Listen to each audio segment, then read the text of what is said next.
something that follows the word pork. You pine. Huh? Huh? You pine. Pork and pine. Okay, my camera is not working. That's wonderful. Let's see if we can get this camera working. What? There we go.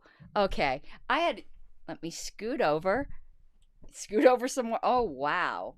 Like, I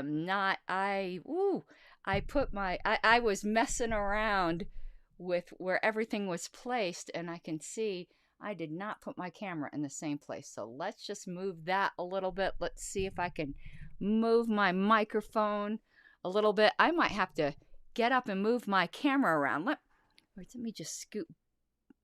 I know what I'm going to do. I'm going to move this over here, and then I can move over here. See, necessity is the mother of invention. But now I'm like all freaked out because everything's in a different place than it usually is. Oh my goodness. Okay, first let's do the YouTube stuff, because I'm sure I'm going to have some people watching this that are not my typical audience. So the intro is going to be a little bit long. I say just scoot a bit ahead. If you're watching this when you're not watching it live, first, please subscribe to my channel. I'd really, really appreciate it. And go over to Rumble, because libertarian content is an endangered species over on the tube of the U. So please go over to Rumble as well, but subscribe while you're here, because who knows? Maybe Elon Musk will buy YouTube.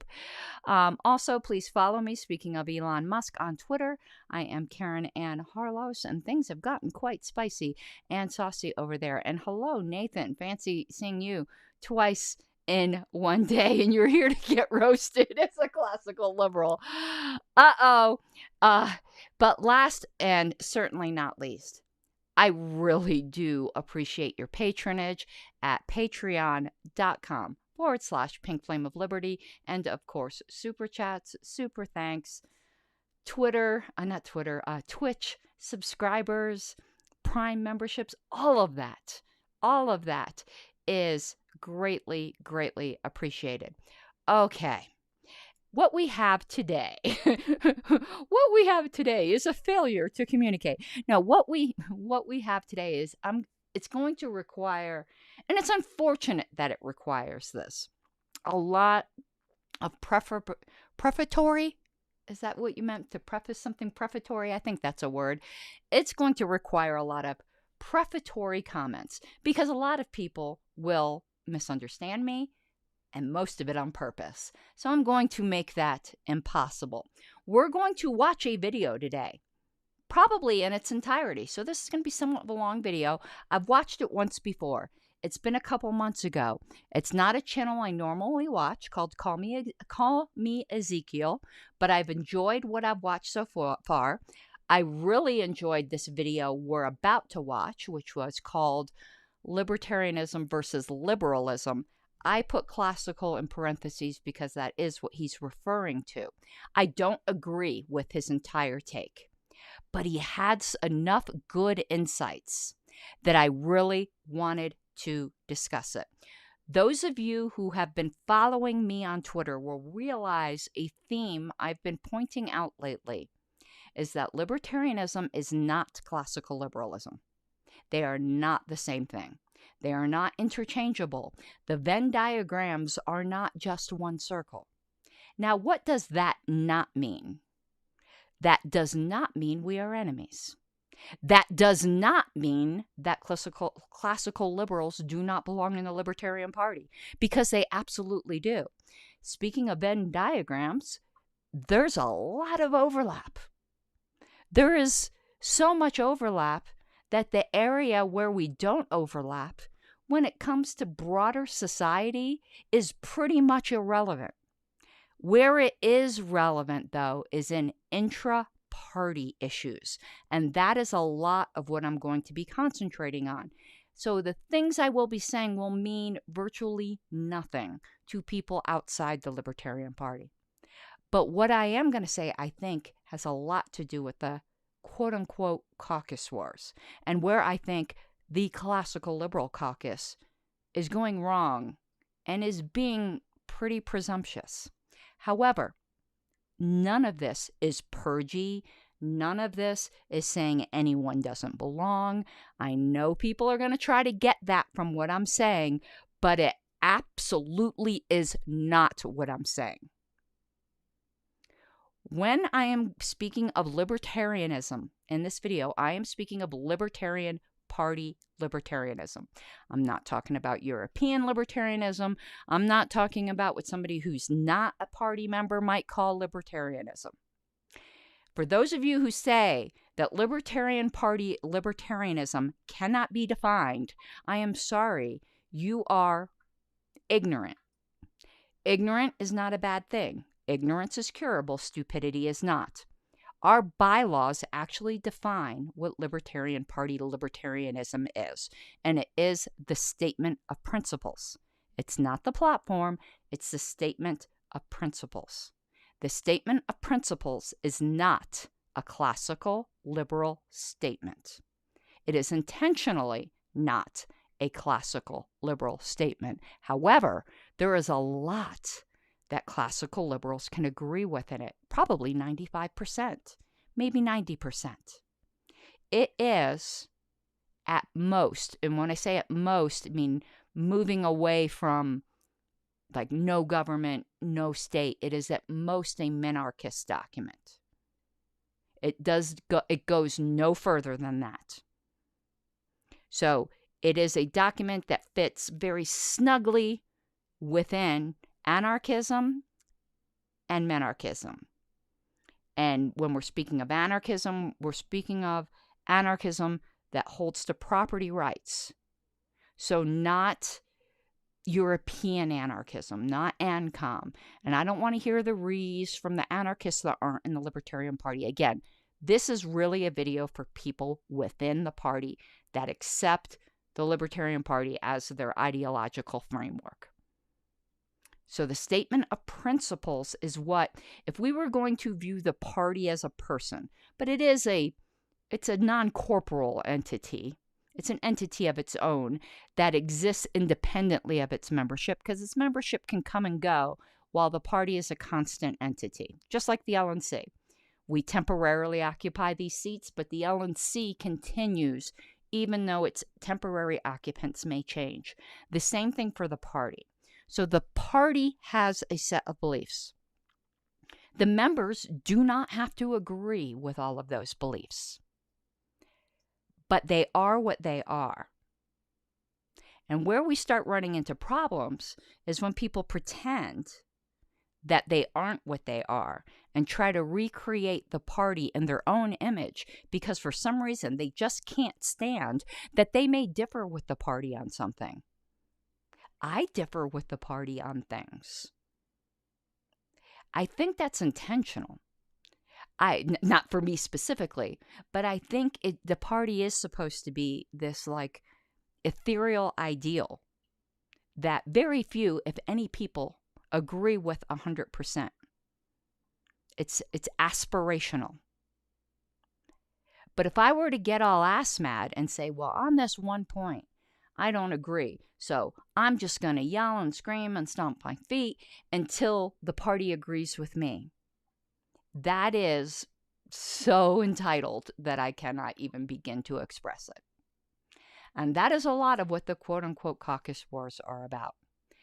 And the reason why I decided I needed to do this show before I moved on to talking about, my opinion has been very clear on this, the abysmal piece of propaganda that got recently put out by the CLC, is I think we needed to lay this groundwork. I also wanted to get some things out in the open. Everyone knows I'm a Mises Caucus member. But I am a nominal member, and what do I mean by that? I'm not a caucus person. I used to very much be a caucus person.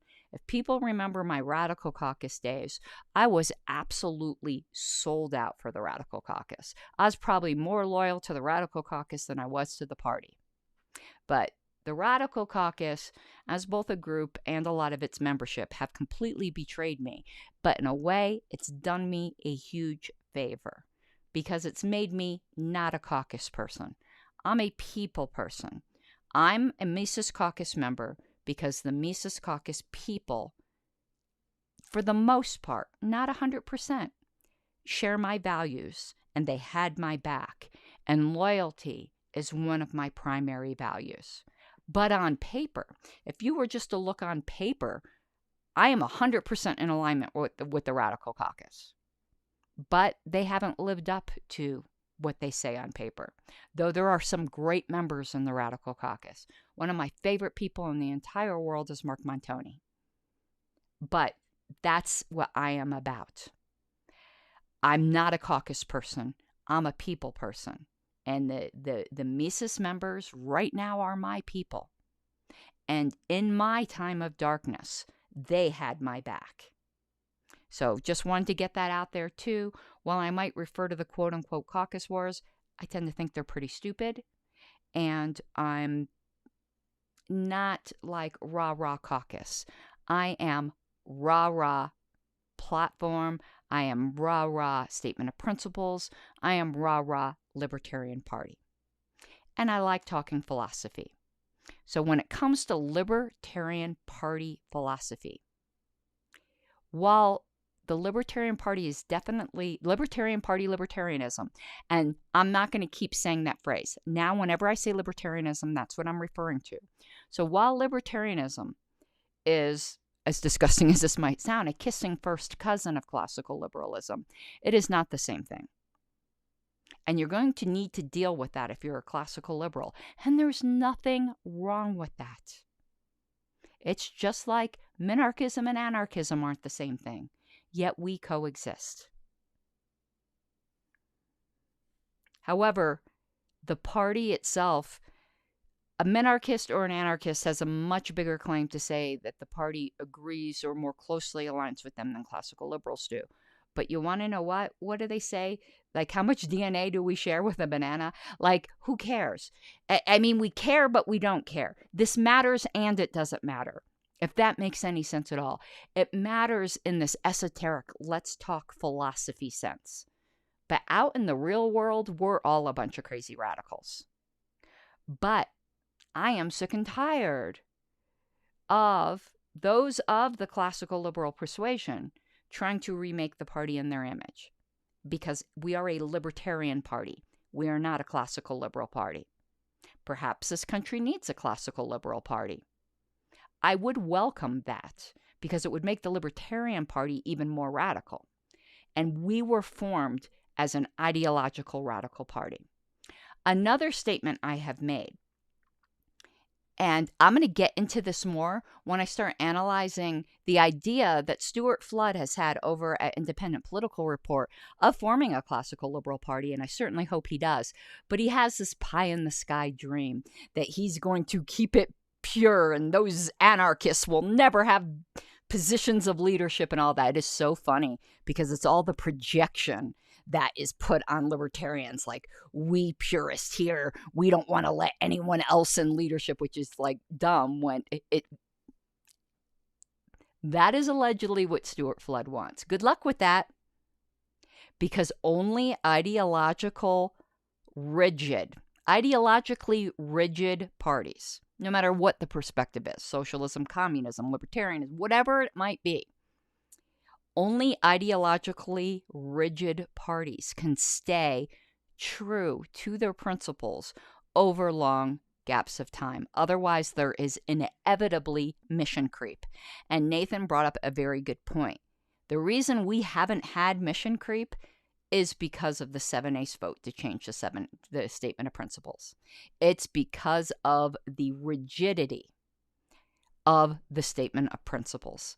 That's the only thing that has kept the Libertarian Party identifiable today, 50 years later, as it was at its founding.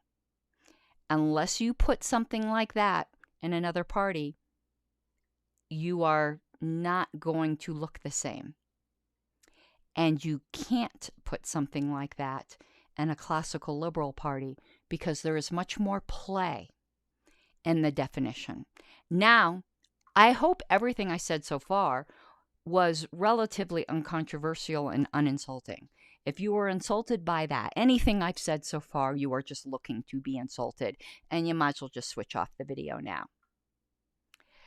Now there's something I'm going to say that you might find a little insulting, and it is a claim I am making that I intend to at least theoretically prove, not necessarily entirely in this video, but over the course of the videos I plan on making over the next couple weeks. There are no brakes on classical liberalism, which is why even if I were not an anarchist, let's say I started to believe there should be a teeny tiny state, why I would remain a minarchist and not go further, because there's brakes on minarchism. There are no brakes on classical liberalism. I would argue that this country was founded as a classically liberal country. I think classical liberals have a much, much greater claim to say that the founding of the country fits their principles than libertarians do. I hear libertarians say that a lot, and it's not true. Classical liberals do have that claim. This country was founded as a classically liberal country. And I think it was inevitable that we would get where we're at now, because there are no brakes on this thing. It's like Spooner said, the Constitution, and I would say the founding of the country, was either intended to lead where we are now or was powerless to stop it. I don't think it was intended. I just think it's powerless to stop it, that it's inevitable. It might not be exactly like if we were to run the simulation another time, would we end up exactly where we are now? No. But we wouldn't end up in we wouldn't end up looking like our founding. And that is just the nature of classical liberalism. What is funny is, you know that I listen to a lot of people I disagree with. And lately I've been listening to a lot of people on the right, and I've been very, very alarmed at the rise of the authoritarian right. And I place the blame for the rise of the authoritarian right squarely at the feet of the authoritarian left. Because for every action, there's an equal and opposite reaction. But what the authoritarian right, as exemplified by people like Michael Knowles and Matt Walsh, and to a lesser extent Ben Shapiro, have been saying is that liberalism is dangerous. And they mean it in the classical sense, not progressivism. Obviously, progressivism is dangerous. But liberalism leads to progressivism or something equally awful. They then lump it in with libertarianism, and I'm going to be doing some shows showing how that's not the case. But it does go to show how closely related we two are. Again, I'm embracing you as my first cousins, but you're not my twin sister. So, we're going to listen to a video. I'm going to tell you where I agree with it and where I disagree with it. I want to see your comments. I'm going to try to keep them on screen. I tried to set up this eCam program where I could keep comments on screen. I'm not so sure I'm going to be able to do that. We'll pause and comment quite a bit to keep from copyright. I do suggest, as we're watching this, CallMeEzekiel has sponsors, because we are going to be getting great depth of material and an enrichment from watching. I don't know whether the video creator is a man or a woman. What is a woman? Support CallMeEzekiel sponsors if you enjoy the content that we're going to be discussing. And go over to CallMeEzekiel's channel and hit subscribe and hit a like on the video we're reviewing. Because again, we're standing on their content and we are adding to it, but I'd like to show appreciation to the original creator. So I might have to reset my camera when we go to this next screen. Let's see. This is an experiment ever since this software changed. And perhaps we won't get through this all in one stream because I don't want this to be too long, and we're already 20 minutes in. Okay, I'm going to move here. Their video, let's just say, is going to start, but I'm not so sure my camera is set up properly. So let's see. This video is sponsored by the American Christ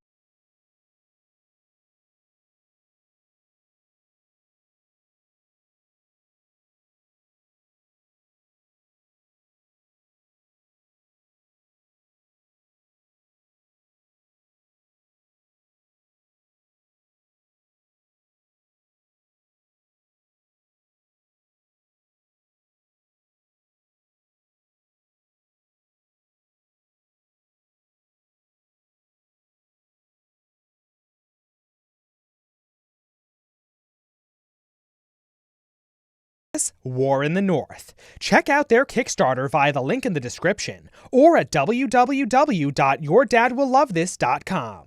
Also, this video is a companion to our two-part series on the history of libertarianism. You can check it out by clicking the link on the top right of your screen.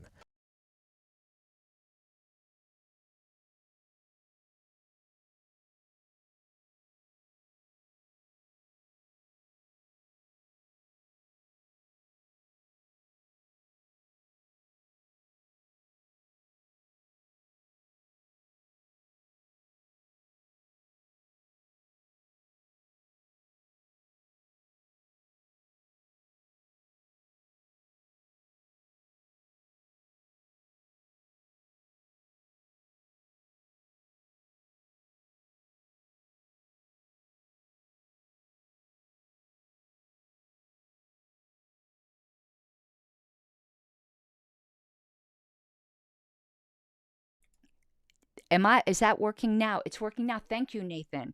When I was playing the video, it automatically muted my mic. So let me say that again. I'm going to stick up on the top here, if I remember, a link to CallMeEzekiel's channel and this video. But as you can see on this little preview screen here, taxes not in my America, and Ayn Rand ruins everything. This is a good philosophy channel that you'd probably enjoy. Okay, let's continue this and let's see if the sound comes through. But thank you, Nathan. I did not notice it automatically muted me. While this video totally works on its own, knowing the history of libertarianism will add useful context.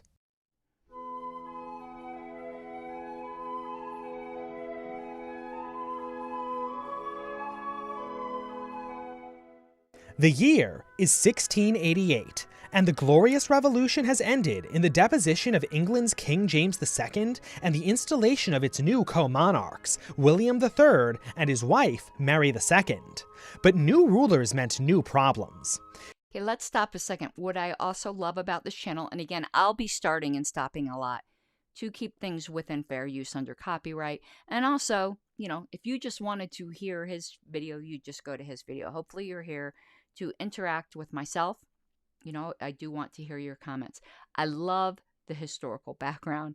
I am such an Anglophile. I love hearing about the history of Britain. I watch like every show I possibly can on that.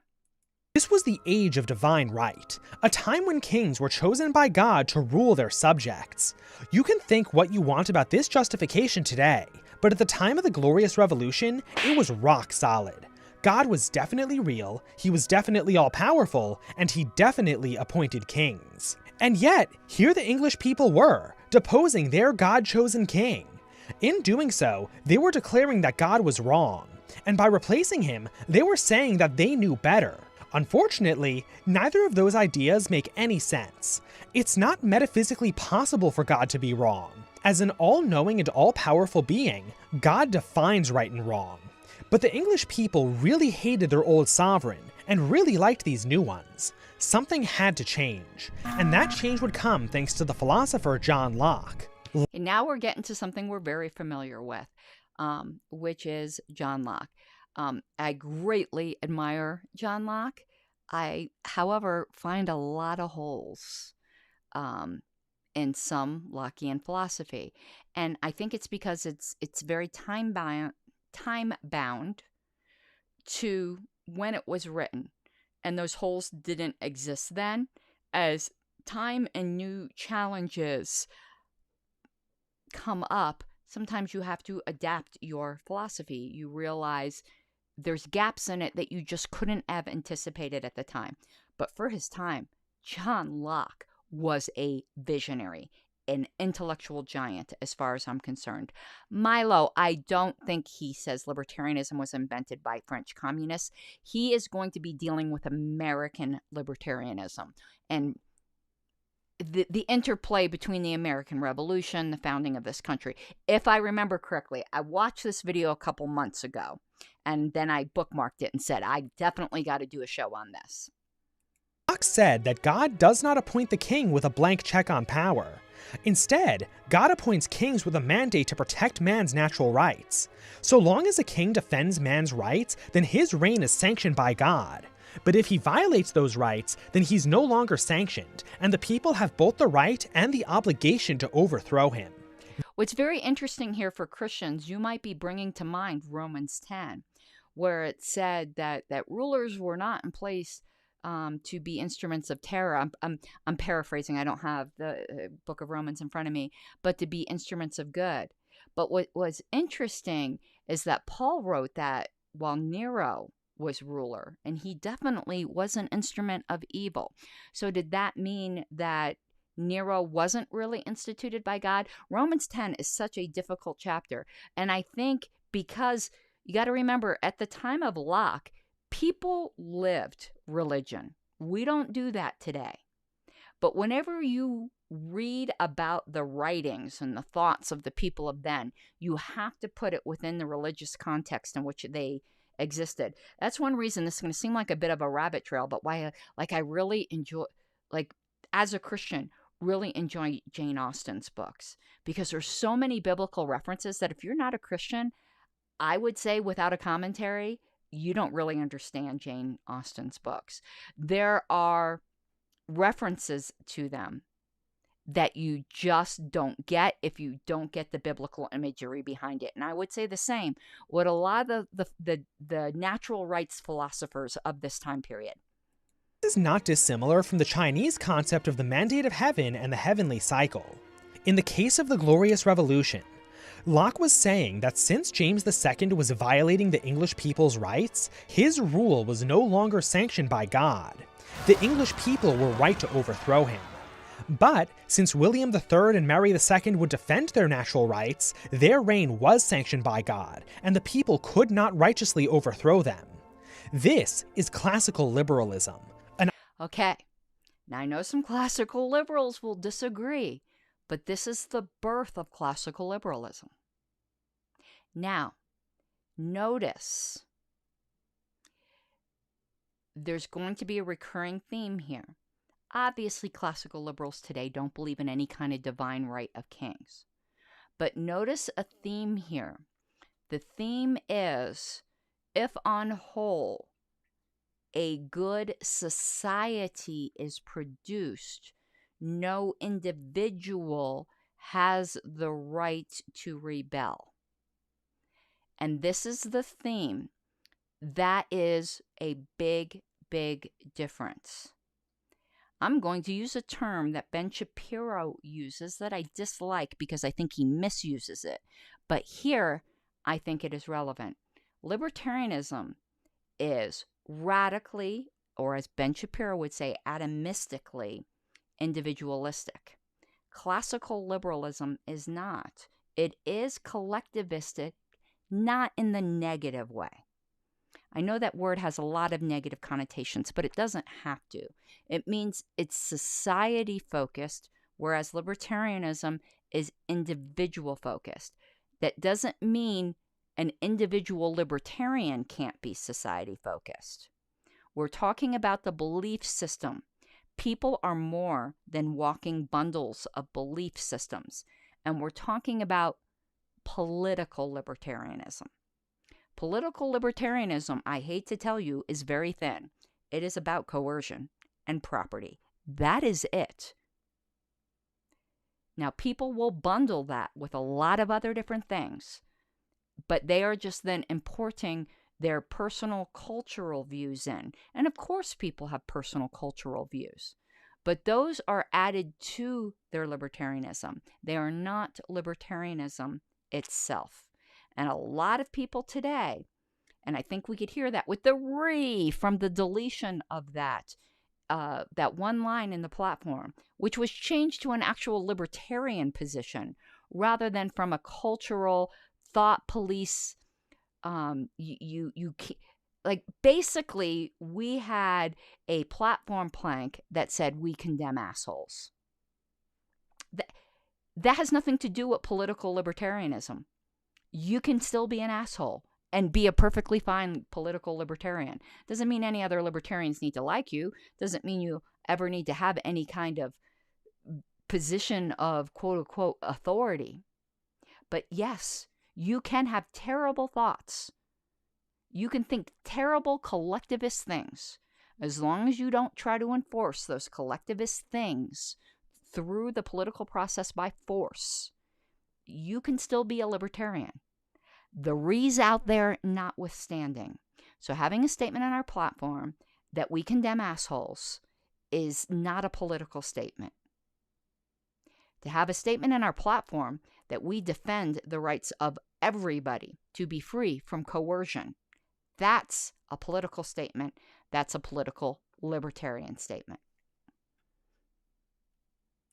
Ideology that would develop in interesting directions in the coming centuries. But before we find out how, we need to talk about our sponsor, Nations and Cannons, The American Crisis, which is on Kickstarter right now. Let me tell you, few things... I am playing the ads from the station, even though it's not relevant to my commentary, because if these ads intrigue you, again, please go support CallMeEzekiel's sponsors. I actually think this product does look extremely interesting, though I prefer things that are, fantasy things that are set back in more like fantastical genres, like, dragons and stuff. But this still looks quite fascinating to me. More libertarian than overthrowing tyrannical governments. And in The American Crisis, you'll get to do exactly that. American Crisis is an expansion to the much-beloved Nations and Cannons supplement to Dungeons & Dragons 5th edition that transforms the swords and sorcery world of D&D. See, I prefer the swords and sorcery world, but in my youth, I was a huge D&D, aficionado. Just into adulthood, haven't really much had the time for that. But I love role-playing games. A historically accurate recreation of the American Revolution. The American Crisis War in the North expands on that winning formula with even more features, including new character options for morale-boosting drummers and sharpshooting Jaegers, advanced flintlock firearms like the Amuset, Swivel Breech Rifle, Lorenzoni Musket, and other more exotic black powder weapons, and historically accurate atlases featuring annotated maps of New York, Boston, Valley Forge, Philadelphia, and other key locations from the Revolutionary War, all of which are based on period watercolors made by actual military surveyors from the Revolution. The American Crisis also comes with a full campaign, where you'll explore key moments from the Revolutionary War with playable characters pulled straight from the pages of history. I actually now want to play this. This sounds like a lot of fun. During that campaign, you'll get to pilot the world's first combat submarine in occupied New York, join George Washington at the crossing of the Delaware, fight alongside Benedict Arnold at the Battle of Saratoga, and endure cold, starvation, and espionage at Valley Forge. Remember that this Kickstarter is only available for a limited time, so act fast and use my exclusive code Ezekiel in your Kickstarter survey or at the Nations and Cannons web store for a free PDF of the Nations and Cannons core rulebook. And if you missed the Kickstarter, don't worry. You can still check all of this out at nationsandcannons.com. Thank you, Nations and Cannons, for sponsoring this video. Okay, I'm sold. God, I wish I had time to do a lot of that kind of stuff, but I guess if anyone in my local area started it up, I would definitely be interested. And what a fun way to learn American history.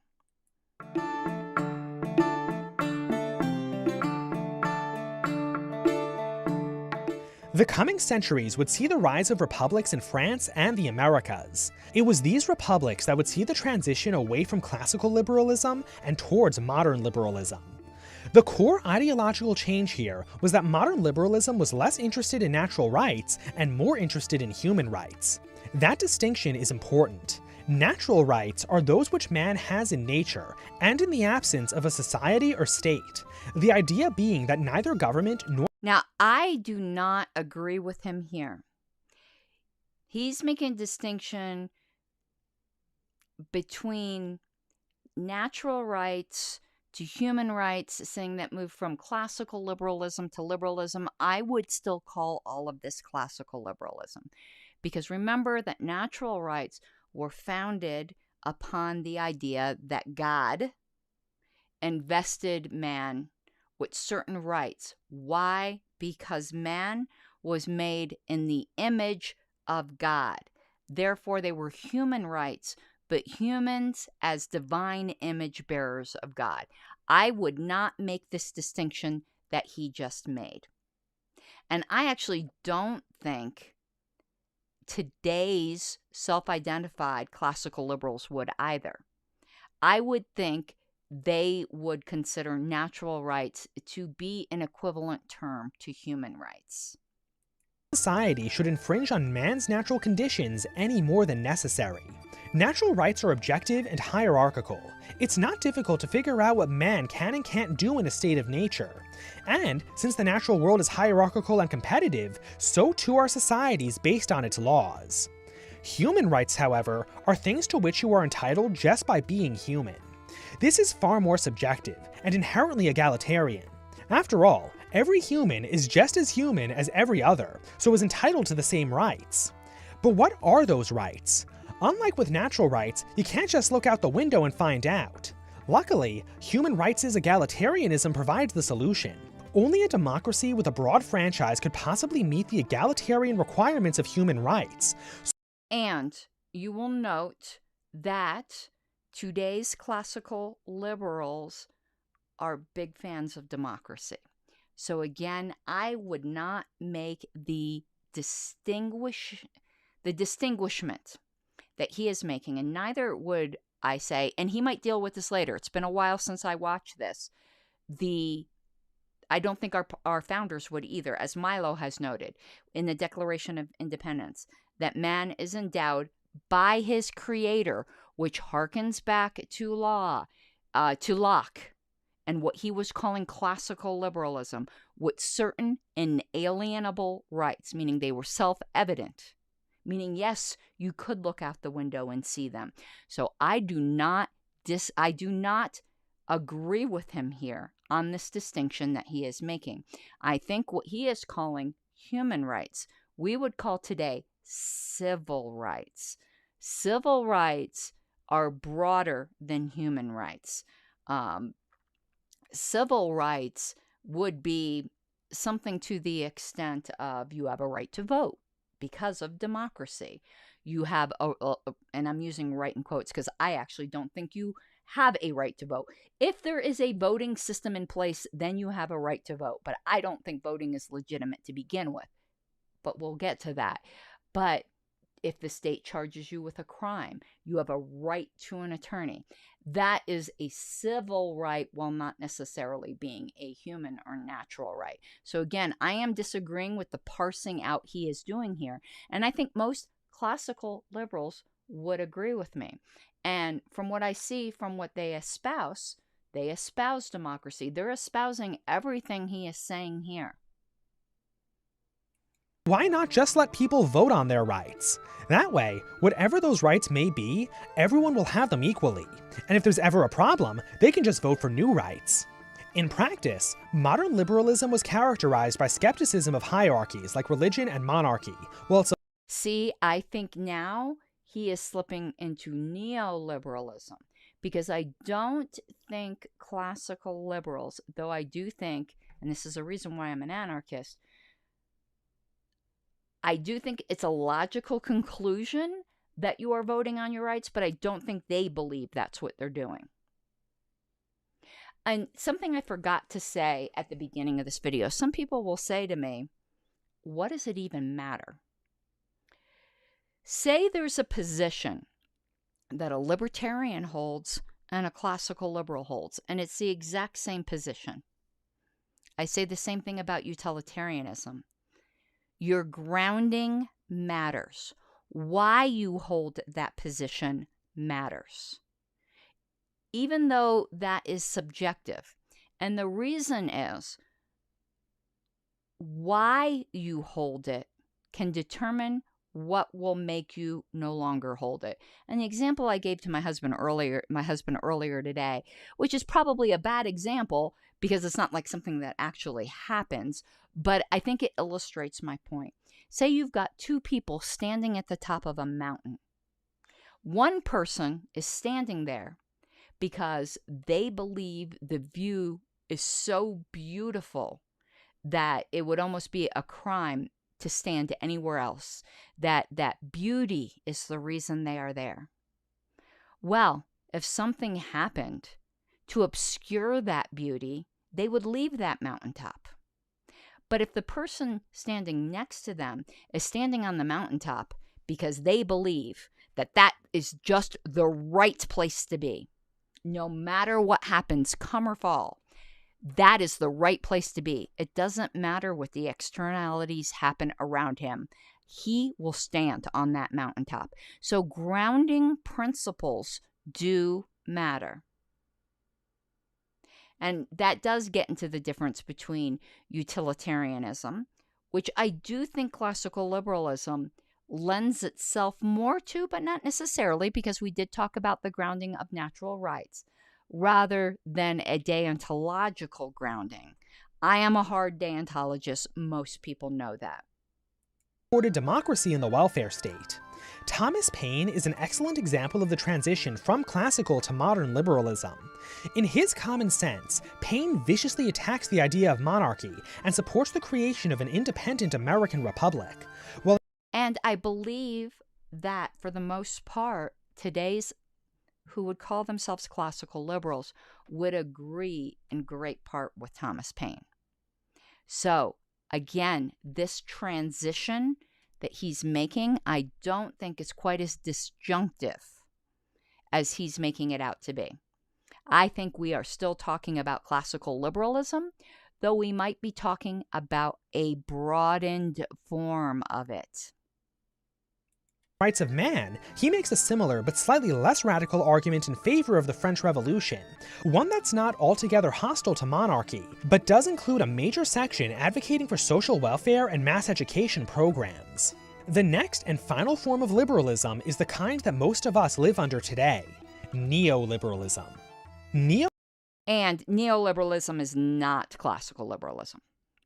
However, I think classical liberalism inevitably leads to a perversion of its original purpose, be it neoliberalism or something else. Because there are no brakes on this thing. Liberalism began to take shape in the decades leading up to the World Wars, and was fully realized by the end of World War II. Neoliberal society is very different from the kind John Locke envisioned with kings and natural rights. Neoliberalism is Republican, highly democratic, and totally replaces natural rights with human rights. Neoliberal societies are also either secular or outright atheistic. In his description, that's still classical liberalism as far as I'm concerned. At least as far as today's classical liberals within the Libertarian Party would call themselves. The thing is, as much as some wish it did, history did not end with neoliberalism. Many liberal states tried to go further, and that put the liberals in an awkward position.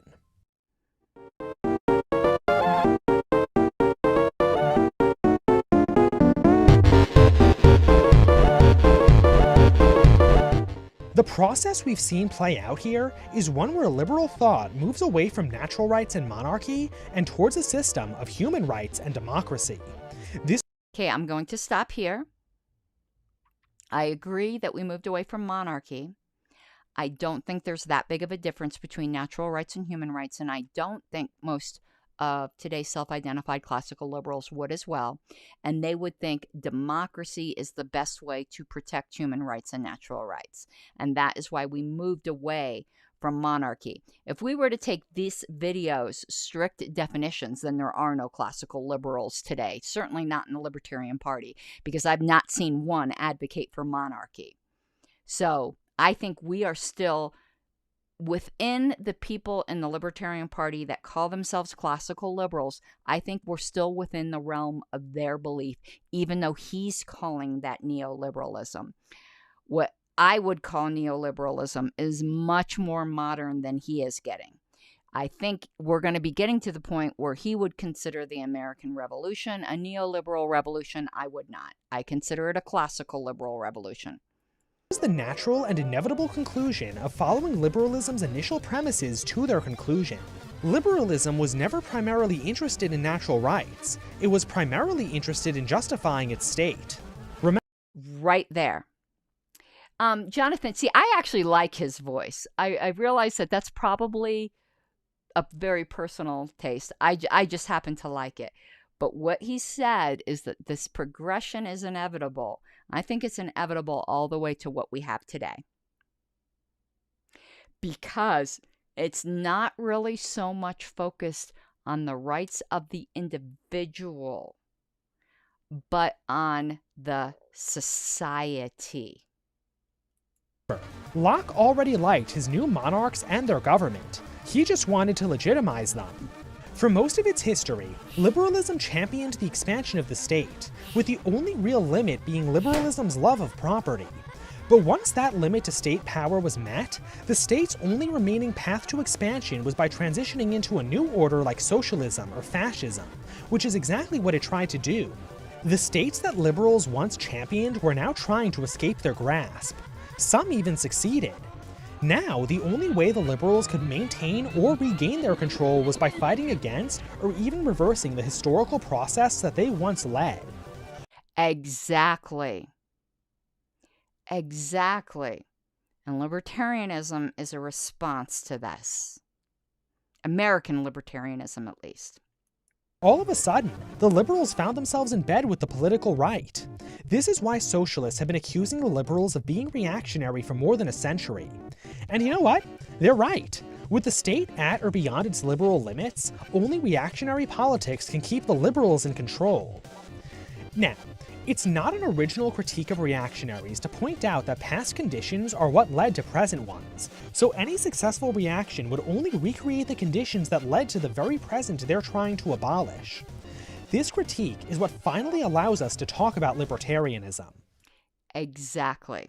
This is where I think he has a lot of insights.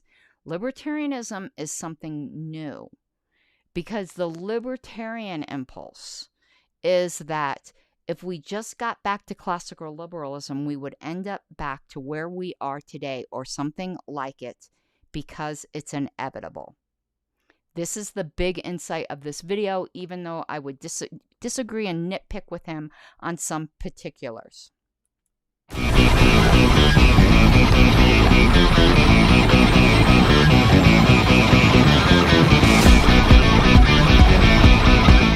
Before they had their ideology, proto-libertarians believed themselves to be some kind of liberal. After all, didn't liberals also believe in natural rights? Yes. Wayne's listening to my video. I can hear it upstairs. So Wayne, when you hear this, turn down the TV a little bit because I can hear you. Yes. And I'm sorry, that is what the classical liberal caucus is trying to do today. They think the Libertarian Party is some form of liberalism. We're not. We're something entirely different. But what the libertarians missed is that the liberal support for natural rights was only secondary to their primary belief in the state. That is the key philosophical difference between— I wouldn't call it the state, though. I think he's being a bit uncharitable. It is their primary belief in the supremacy of society. It would be a society with a minimal state. But I think to say in the supremacy of the state paints classical liberalism as really utterly statist, and I don't think it is. libertarianism and liberalism. Liberalism places the state first and believes in natural rights. I'm going to disagree with him. Liberalism places society first. It is not radically individualistic. He says the state. I think that's a bit uncharitable. We just disagree there. Human rights, democracy, or whatever else only second, and insofar as it legitimizes their state. Libertarianism is the opposite. It believes in natural rights first, and only tolerates the state insofar as it does not infringe on those rights. Some libertarians even go as far as to believe that the state is, inherently, a violation of natural rights, and call— And I do. I believe that the state is a violation of natural rights. I agree with Nathan. Of course we live in a society. But it's also like saying in the Libertarian Party, we follow Robert's Rules of Order. Which serves the other? Does society serve the individual, or does the individual serve society? Do we serve Robert's Rules of Order, or does Robert's Rules of Order serve us? To me, everything comes down to the individual. The framework serves the individual and exists at the forbearance of the individual. And this is the big difference. This is why, and I'll be putting these screenshots up in a different program, I had a classical liberal get so pissed off at me and say that I believed in a hellscape because I said people who had the ability to take personal responsibility but would not. Notice I did not say could not. They would not. I said they would not survive in Libertopia. And he goes, you're just the social Darwinist, and that's a hellscape. Anyone who thinks personal responsibility is a hellscape is not a libertarian. Sorry, not sorry. For its complete abolition. This helps explain why much of libertarianism is so influenced by anti-liberal and usually anarchist thinkers like Lysander Spooner. Because libertarians are not fighting to defend or reform the liberal democratic order of the last 300 years. They're fighting to end it. That is the difference. And that explains the caucus wars and why one caucus is so triggered by the idea of a national divorce, the idea of which is in the Libertarian Party platform and always has been in one form or another. So if liberals are reactionaries, what does that make the libertarians? Well, before we can get into that, I need to say something that will upset both libertarians and their enemies.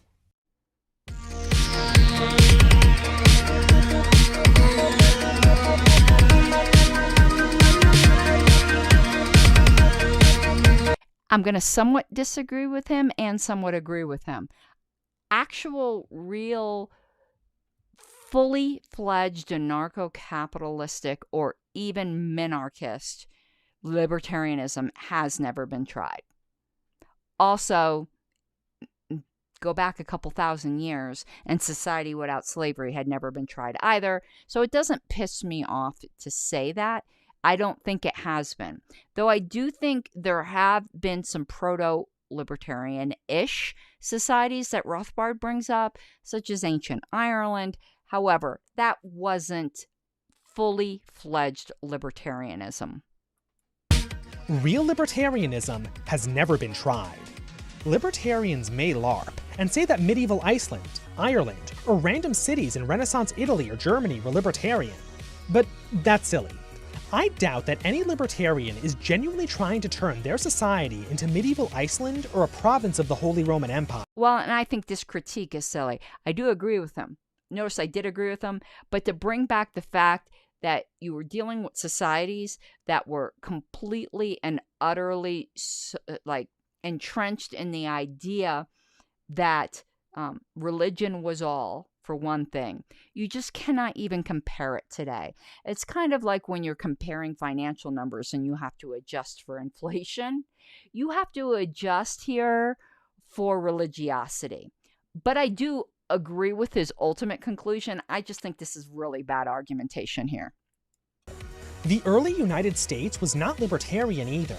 It was just radically liberal, as is evidenced by the fact that the only thing the American state ever did was expand. Even the Constitution, that supposed limiter of federal power, never successfully limited the American government. In fact, the Constitution itself increased the size of the federal government by replacing the more restrictive Articles of Confederation that came before it. The claim that the Constitution did, or was even supposed to limit the power of the American government is highly suspect. Libertarianism's enemies, meanwhile, like to cite Russia right after the collapse of the Soviet Union as an example of a failed attempt at libertarianism. But I'm highly skeptical of that claim too. Personally, I feel like a totalitarian command economy existing mere moments before the creation of this supposed libertarian paradise may have rigged the situation at least a little bit. And I think he's being very fair on both sides here. America was not founded as a libertarian society, no matter what any libertarian tells you. That is just a dumb statement. And the same thing he is saying, and if you want to bring up Somalia, it's equally stupid. I mean, it's not like the people who were planning the economy before ended up owning all of the assets after privatization or anything. So if it's true that libertarianism has never been realized, then that means there's another interesting difference between it and liberalism. Since liberals are trying to maintain current conditions or revert back to previous ones, they're reactionaries. But libertarians are trying to create something completely new. So in spite of being on the political right, And this is what a lot of people don't like. Because of our belief in property rights, in some sense we are on the political right. And I could just hear the rees now. But I don't agree we are fully on the political right. I don't believe we fall anywhere as a whole in the left-right spectrum. I think you could pull out a particular view of libertarianism and say, this view falls on the political left. This view falls on the political right. Our extreme property rights is definitely an extreme right position. libertarians are not reactionaries. They are that rarest of political breeds, right-wing revolutionaries. Revolutionaries, yes. All of our beliefs are not right-wing, but that is the difference. Classical liberals are reactionaries, and I don't think that's a bad term. Libertarians are revolutionaries. Libertarians have a fundamentally right-wing view of the world. One could even say that they reject the liberal and leftist belief in the equality of man. From both the Nope, disagree there. He's confusing equality with equity. Libertarians absolutely believe in the equality of rights of man. They do not believe that's going to result in equal outcomes. But we all have an equal right not to be coerced against. We all have equal natural rights. I think he is absolutely wrong here. leftist and liberal perspective, if man is equal and a free society results in unequal outcomes, See, right there, he just proved. Outcomes have nothing to do with equality. That's equity. He's confusing the two terms. But I think classical liberals do the same. some injustice must have occurred. It follows then that the state will have some obligation to equalize its subjects to bring them back to their equal natures. But to libertarians, this forced equality looks like a violation of natural rights. When a libertarian looks at the natural world, he sees individuals within the same species as unequal and able to organize themselves into hierarchies. That does not mean that they don't have equal rights. Again, he's confusing equality with equity or equal outcomes. They are not the same thing, at least not to libertarians. If that's true, from the libertarian perspective, the belief in equality will always lead to communism and slavery, because equal being— The belief in equity will. The belief, now we're going to start getting into like culturally things. The belief that you cannot disapprove of somebody's life choices, that all must be celebrated rather than not coerced about. That's a classical liberal ideal. And that is why they read over the removal of that platform plank. Because if you do not celebrate and say everyone's choices are valid, you are a bigot. But libertarians do not believe that. In fact, libertarians don't believe that has anything to do with libertarianism. The question for libertarianism is, are you using force against that? The rest of that question is to be answered by your community, be it religious, be it secular, whatever it might be. That's a community question that is outside the sphere of libertarianism. Classical liberals do not believe that. Do not need to be free. An equal man would be miserable in a state of freedom, torn between the contradiction of his equal nature and unequal conditions. To libertarians, freedom is only possible and always necessary to man if he is an unequal being. In other words, if man is not an unequal being, it just means that we're not living in, what's that story, Bergman? I can't remember it now, where, everyone was just forcibly made equal. No, some people are more beautiful than others. Some people are born with genes that will give them cancer earlier than others. Some people are born into wealthier families than others. Now, that doesn't mean they don't have equal rights. He must be free, and man can only be free because he is unequal. He can only be free if there is the possibility of unequal outcomes. This is worded very, very badly.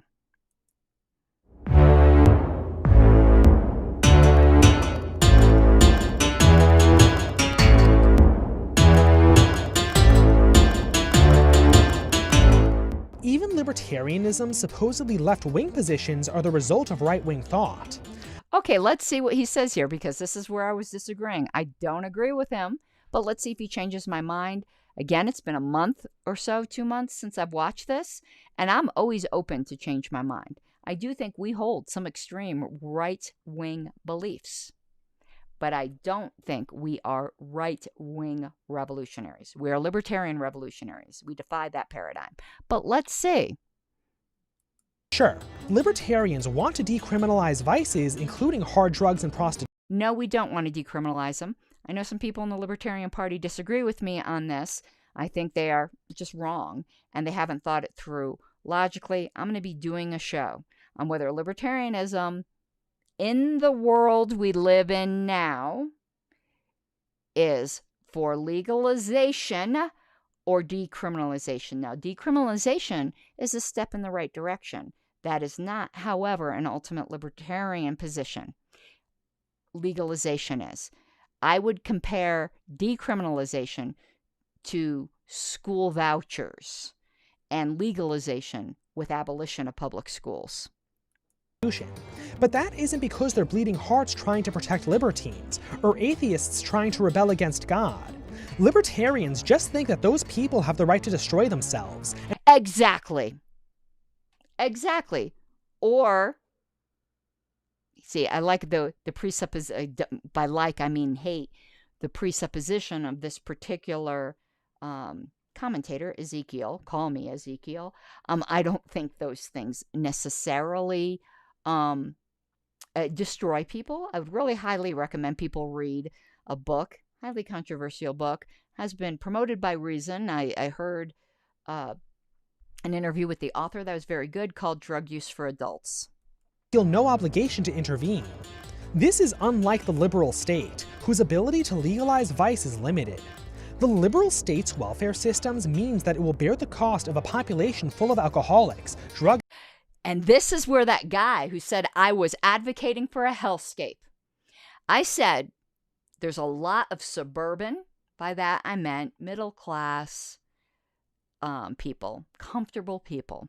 There's a lot of suburban, quote-unquote, left libertarians in the Libertarian Party that wouldn't survive a year, an actual libertopia, because they would be forced to bear the costs. Well, force is the wrong word. They would be required to bear their own costs, the costs of their recklessness and self-destructiveness. Other people would not be coerced to bear it for them. Now, certainly, there would be charities who would say, you want to know what? Everyone makes bad judgments in their life. We're going to help you get on your feet. But if you're dealing with someone who's not willing to change, to become self-responsible, even though they can, so we are not talking about disabled people, we're talking about completely able-bodied people here in mind and body, but they continue their self-destructive behavior, they will not exist in Libertopia because they cannot bear their own costs. That does not make it a right-wing philosophy, because we believe you have every right to do that. I think that is a left-wing philosophy. It's a but again, it transcends it, because while we think you can do it, we don't want to pay for it. And that is why libertarianism is something completely new and different. It is completely orthogonal to the left-right paradigm. addicts, mental and physical incompetence, and other kinds of dependence. This forces the liberal state to try and stop its people from becoming dependents in the first place. The liberal state can allow some vices, but no more than it can pay the negative consequences for. That is And I see comments like this all the time on the LP page when we were talking about legalizing drugs. Well, my health insurance will go up. Well, that's only because we live in a semi-socialistic society. That was the inevitable result of liberalism. force preventing a liberal society from becoming totally free. Libertarianism, on the other hand, doesn't have this problem, because it's opposed to using the state to take care of its citizens. In the absence of state welfare systems, a libertarian society can be totally free from all restraints on vices. As far as the libertarians are concerned, the question of self-destructive dependence will sort itself out. Those who can responsibly use vices will enjoy them, while those who can't won't remain a problem for long.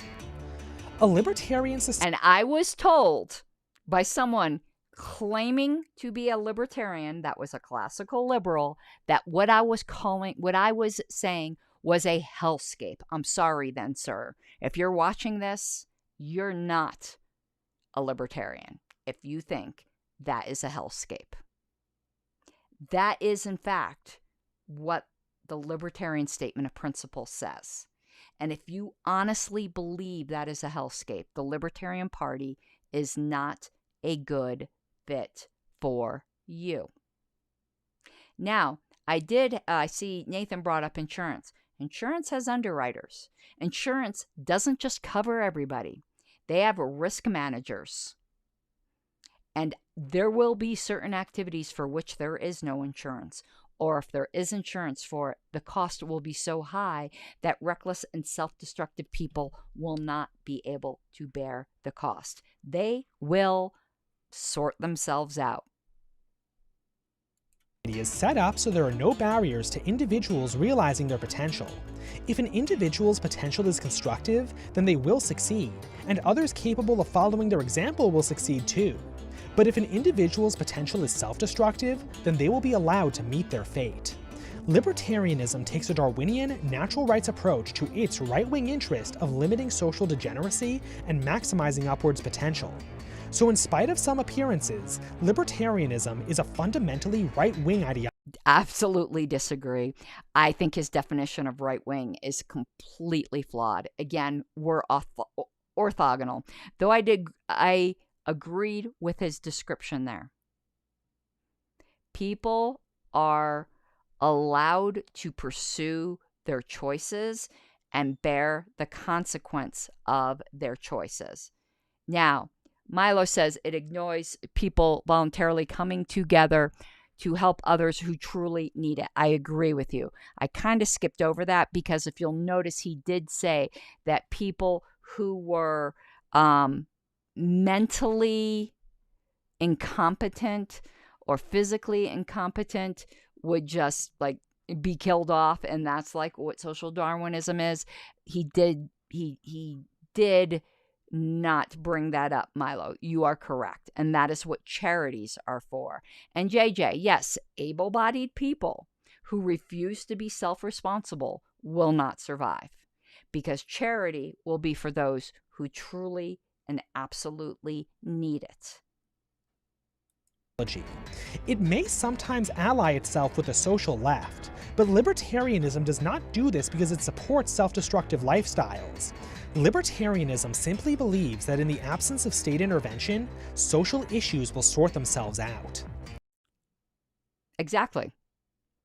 And what he doesn't bring up that Milo did bring up is that those who truly are incapable in one way or another, we are still human beings, and I would argue, because I am a Christian made in the image of God, that's where charity steps in. But charity is for people who need help, not for people who will not do for themselves. And even as a Christian, the Bible says that. There's that famous verse, "He who shall not work shall not eat." So let's sum all of this up. The key differences between liberalism and libertarianism are that liberalism prioritizes the state over natural rights, or may not believe in natural rights at all. Meanwhile, libertarianism always believes in natural rights and always prioritizes them over the state. Under current political conditions, liberalism is a reactionary ideology aligned with the political right, while libertarianism is a revolutionary ideology. That, while fundamentally right-wing, is also anti-liberal, and because of that, is very much capable of cooperating with the political left. Okay, he is also now confusing political libertarianism with individuals. I would say political libertarianism is very bare bones. I don't think it's liberal or illiberal. It's libertarian. Individual libertarians in their personal preferences can be not politically, but socially very liberal or very illiberal, very cosmopolitan or very not cosmopolitan. And that's why I said libertarian dystopia is possible. Because while I do not believe that political libertarianism entails half of the things that people who are classical liberals thinks it does, I guess that's the proper grammar, I do think as good people, we should be very liberal people. And I mean that in the classical sense, that we should be generous, that we should be tolerant, that we should be helpful. But nothing in libertarianism, qua libertarianism, requires that. That is something we add to our libertarianism. It is not essential to libertarianism. It is up to us what kind of future we wish to create. But that is not what the political aspect is about, because politics is about force. That is why the Libertarian Party is the anti-political party, because we are against force. That's libertarianism versus liberalism. This video was funded by a secret camarilla of radical libertarians as a part of their quest to end the global liberal democratic order and replace it with their own market anarchist order, including Handsome AJ and Josiah.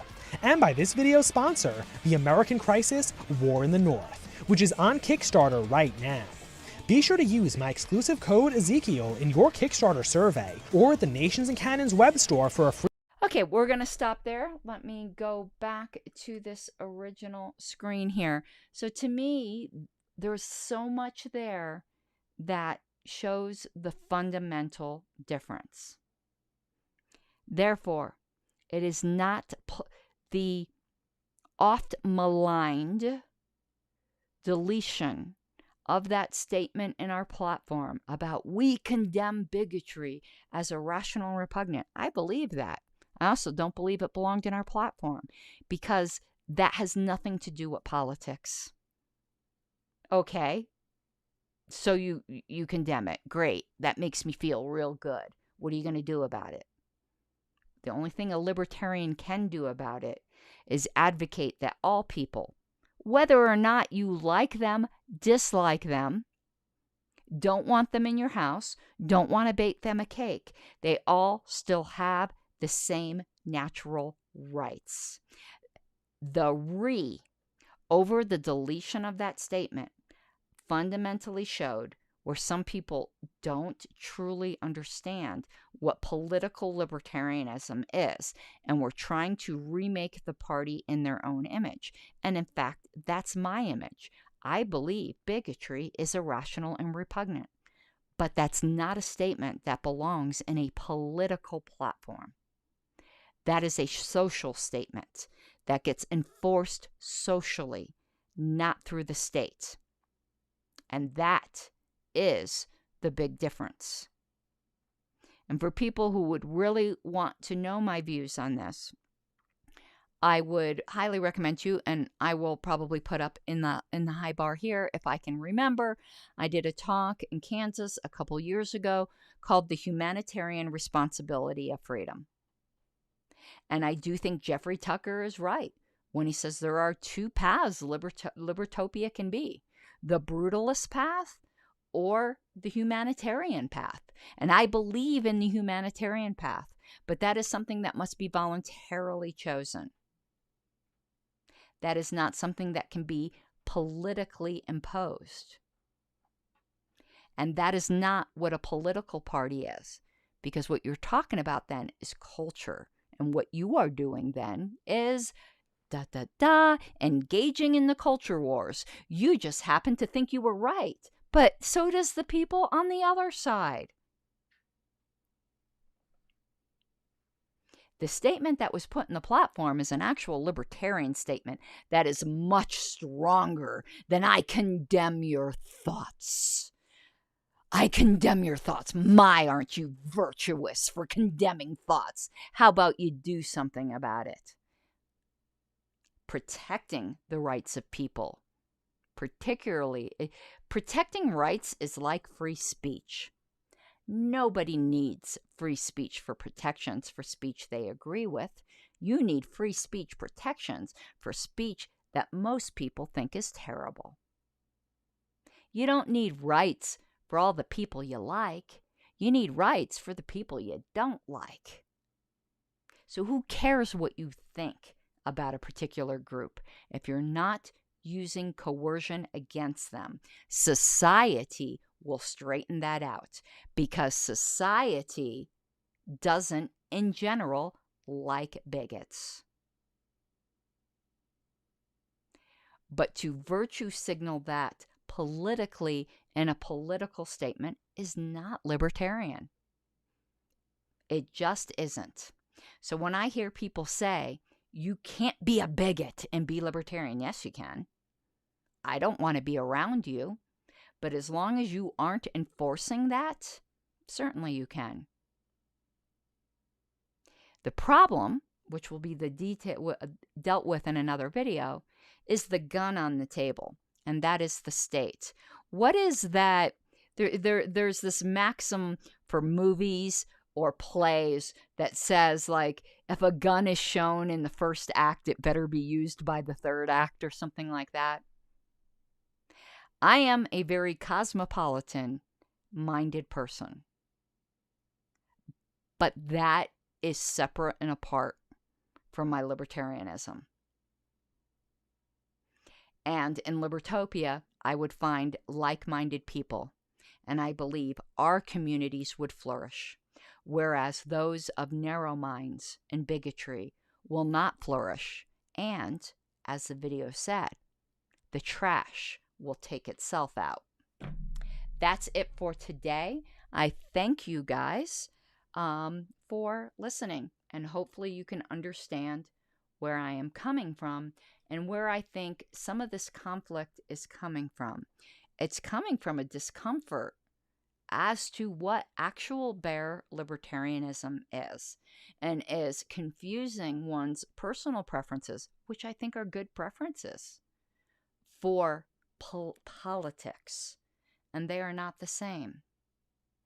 All right, you all, I hope you have an awesome night. Bye-bye.